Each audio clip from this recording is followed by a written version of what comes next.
It was an ordinary Thursday night in Ashwood, Oregon, a quiet college town where everyone knew everyone. Emily Turner, a 24-year-old barista at the Steamhouse Cafe, finished her shift at exactly 9:42 p.m. Surveillance footage from inside the cafe showed her laughing with a coworker, grabbing her tote bag and waving goodbye before walking out into the cool September air. She never made it home. When Emily's roommate, Sarah Collins, woke up the next morning and saw Emily's bed untouched, she first assumed Emily had stayed over with her boyfriend. But by noon, unanswered texts started stacking up. At 2 p.m., Sarah drove to the Steamhouse. Emily's car, a faded blue Honda Civic, was still parked in the back lot. Police were called at 3:17 p.m., and by sunset, Ashwood had its first missing person case in almost a decade. Detective Laura Henning, a 17-year veteran of the Ashwood PD, led the investigation. Her first step was simple: pull every camera feed near the cafe. The footage revealed Emily leaving the front door, turning left, and walking down Hawthorne Street. The next camera, mounted on a gas station pole, picked her up 2 minutes later, walking alone, head down, phone in hand. That was the last time anyone saw Emily Turner alive. The strange part wasn't her route. She took the same street every night. The strange part was what wasn't there. Her digital footprint simply stopped at 9:51 p.m. No phone signal, no debit card use, no app activity, just silence. Detective Henning organized volunteers to search the area. By nightfall, more than 60 townspeople combed the woods and nearby trails. They found nothing except an empty coffee cup with the Steamhouse logo, resting neatly on a bench a few blocks away. Not Emily's cup, but oddly placed, as if someone wanted it to be seen. Interviews began the next day. Her coworkers described Emily as cheerful, punctual, and careful, the kind of person who'd text if she was 5 minutes late. Sarah said Emily had mentioned a guy who lingered at the cafe, an older man who ordered the same drink every evening and always sat by the window, watching her. Detectives tracked down receipts and security clips. The man was Paul Linton, 43, a local contractor. He'd visited the Steamhouse 27 times in the past month. When questioned, Paul claimed he barely knew Emily and just liked the coffee there, but something about his tone bothered Henning. Too calm, too rehearsed. Forensics dusted Emily's car. No fingerprints except hers. Her tote bag was missing. Her phone, when eventually located through a brief ping days later, was found in the shallow water of Ashwood Creek, wiped clean. The small town buzzed with theories. Maybe Emily ran away. Maybe it was a stalker. Maybe someone from her past had resurfaced. But Henning's instincts whispered something colder. Whoever took Emily knew this town well, knew how to stay invisible, and had done this before. 3 days later, a maintenance worker cleaning the storm drains behind the Steamhouse found something wrapped in plastic. Emily's cafe apron, folded neatly, initials embroidered, and one thing tucked inside its pocket. A cafe receipt timestamped 9:43 p.m. 1 minute after she clocked out. It shouldn't have existed. The register closed at 9:42. The discovery of Emily Turner's apron shifted the case from missing person to possible abduction. Detective Laura Henning stood over the evidence bag, staring at the timestamp, 9:43 p.m., a full minute after the cafe's security system logged out. Either the receipt was faked, or someone with access printed it after Emily left. Henning ordered the cafe's entire system copied for forensic analysis. The data confirmed what she feared. The receipt came from the cafe's second register, one used only by senior staff, and only accessible by password. That narrowed the list to 4 people. Meanwhile, Emily's photo was plastered across the town. Bus stops, gas stations, even at the grocery store bulletin board. Flyers showed her smiling face, the same one that used to greet half the town each morning over lattes and small talk. The community began organizing nightly vigils at the cafe's parking lot, candles flickering against the Oregon fog. The search teams expanded their perimeter. Drones were brought in. Cadaver dogs swept the banks of Ashwood Creek, following the trail from where her phone had been dumped. But days passed and the search turned up nothing.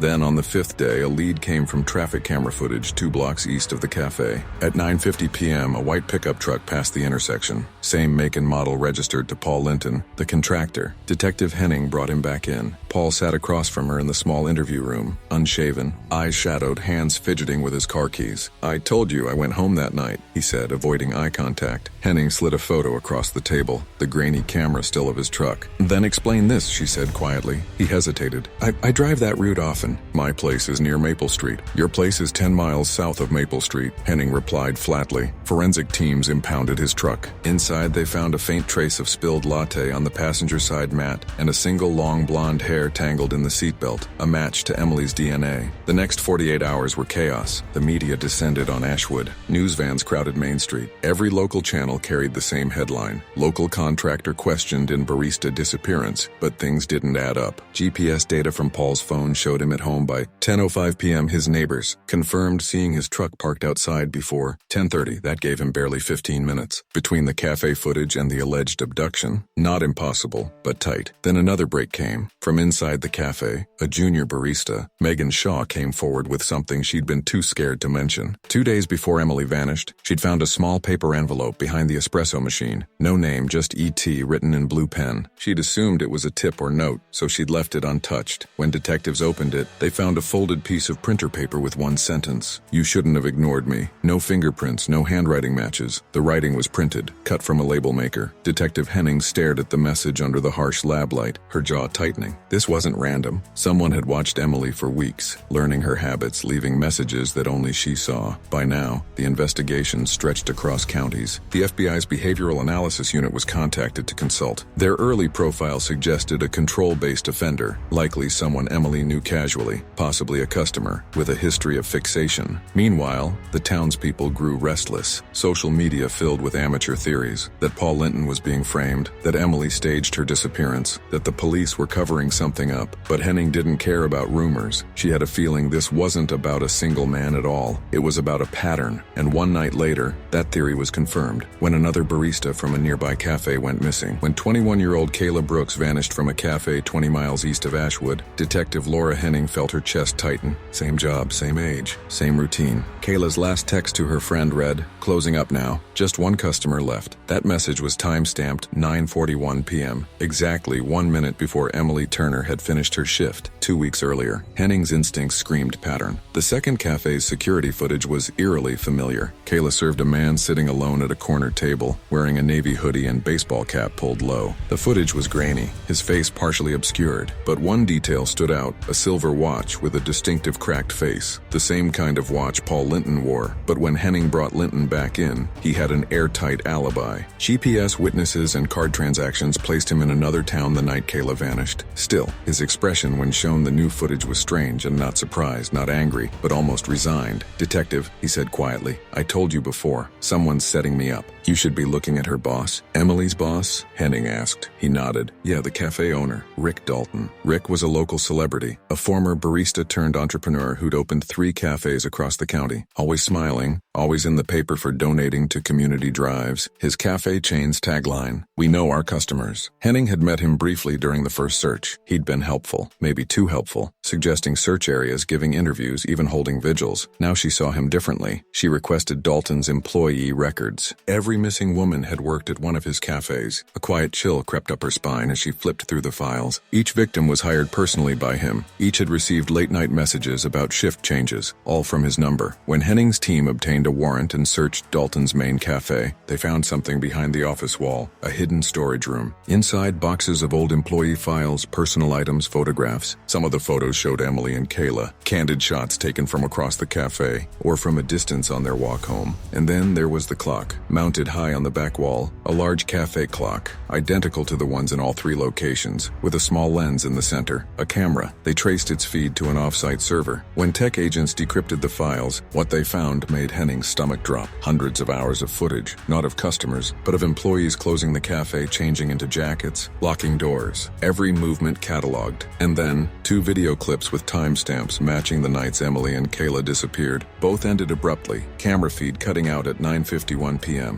Dalton was brought in quietly. He smiled when they read him his rights. "This is ridiculous," he said. "You think I had something to do with this?" "Those cameras were for security." Henning leaned forward. "Then why were they hidden, Mr. Dalton? Why only pointed at your employees?" He didn't answer. When forensics swept his car, they found fibers matching Emily's apron in the trunk lining. Dalton's lawyer claimed it was transferred during work hours, but the pattern was clear. His cafes, his employees, the same closing time, the same missing minutes, and still, there was no body. Without one, Henning knew the case was fragile. The DA wouldn't move forward without physical proof of abduction or homicide, but that proof came sooner than anyone expected. A week later, when a fisherman at Ashwood Creek reported something caught on his line, a piece of fabric, the corner of an apron, and beneath it, tangled in the reeds, the faint glint of a silver watch, the same cracked face watch from the video. Only this time, it wasn't Paul Linton's, it was Rick Dalton's. The moment the cracked watch surfaced, everything changed. Detective Laura Henning stood on the muddy bank of Ashwood Creek, the hum of police radios breaking the silence. Divers worked carefully, sectioning off the current while evidence techs photographed every inch. The silver watch was retrieved, tagged, and bagged, inside, engraved on its back. R.D. Rick Dalton. Dalton's face remained calm when confronted with the photo. "That doesn't prove anything," he said, eyes steady. "I lost that watch months ago." But his voice carried a slight tremor, the first crack in his composure. Forensics soon revealed more. The watch contained trace amounts of skin cells under the clasp, belonging to Emily Turner. Inside the hidden pocket of her recovered apron, detectives had earlier found faint traces of pollen. Lab analysis now matched that same pollen to the creekside area where the watch was found. Emily had been there. Henning finally had the chain of evidence she'd been waiting for: location, contact, and cross-contamination, enough to connect Dalton to Emily's disappearance. A search warrant was issued for Dalton's properties, including a small warehouse he owned on the outskirts of town, listed in business records as supply storage. When detectives broke open the rusted padlock, a thick wave of musty air hit them. Inside were shelves of café supplies, old signage, and cleaning equipment. But at the back, behind a partition, they found something different. A soundproofed room, its walls padded and freshly painted. The air inside was cold, stale, and smelled faintly of bleach. In the corner, a single chair, a set of restraints, a camera mounted to the ceiling. No one spoke. The discovery hit the local media within hours. "Beloved cafe owner under investigation" flashed across every screen. Residents who had once shared coffee and laughter with Rick Dalton now looked at his face on the news with disbelief and fear. Dalton still denied everything.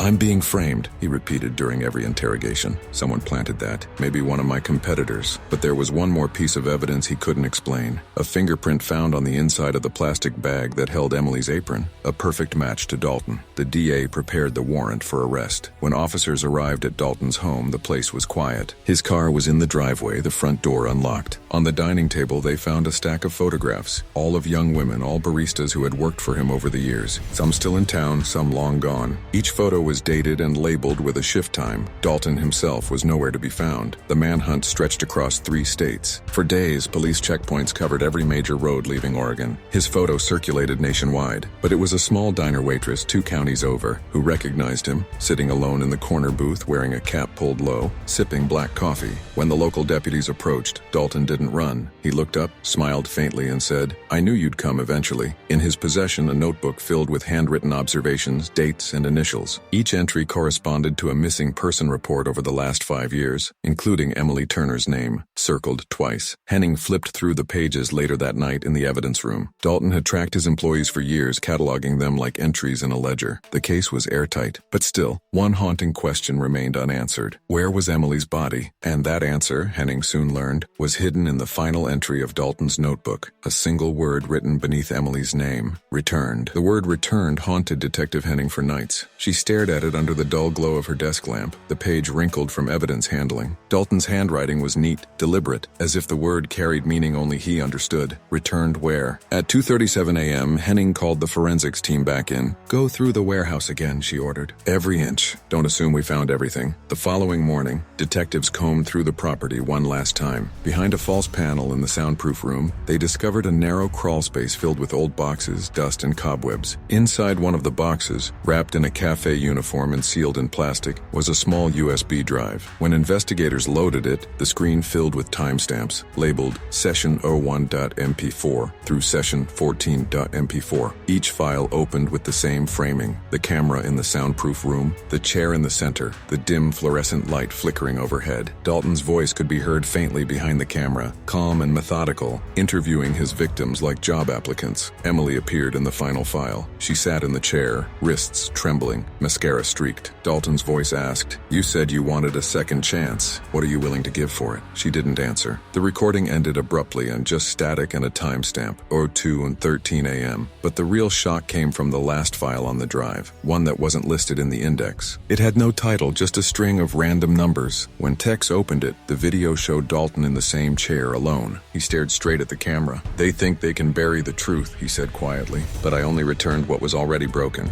They come here lost. I just helped them stay that way." He leaned closer to the lens, whispering, "Ashwood doesn't forget." The video ended with the sound of water. Henning's team returned to Ashwood Creek, following the current upstream. Half a mile from the original recovery site, divers found a concrete drain sealed with metal bars. Beneath the silt and rocks, they uncovered multiple bundles wrapped in plastic. Inside were human remains, at least 4 individuals, one confirmed to be Emily Turner through dental records. The word returned had been literal. Dalton disposed of his victims in the same creek that bordered his cafe, ensuring that eventually time and current would return what was his to the the town that trusted him. The trial drew national attention. Media dubbed him the Ashwood Collector. Dalton's defense tried to claim insanity, insisting he believed the creek called to him, but his own meticulous journals, detailed notes, and recorded sessions painted the picture of control, not delusion. During sentencing, as the judge read, "Life without parole," Dalton smiled faintly and looked directly at Detective Henning. "You'll never close this," he said. "Not completely. There's always one more." Months later, when renovation crews demolished the old café, they discovered a crawl space beneath the floorboards. Inside was a box containing dozens of name tags, each one engraved, each belonging to a former employee. Emily's tag sat neatly on top. Henning stood at the site as the box was lifted out. The afternoon light shimmered across the metal plates like a reflection from Ashwood Creek itself. For a long moment, she said nothing. Then she whispered the same words Dalton had written, "Returned."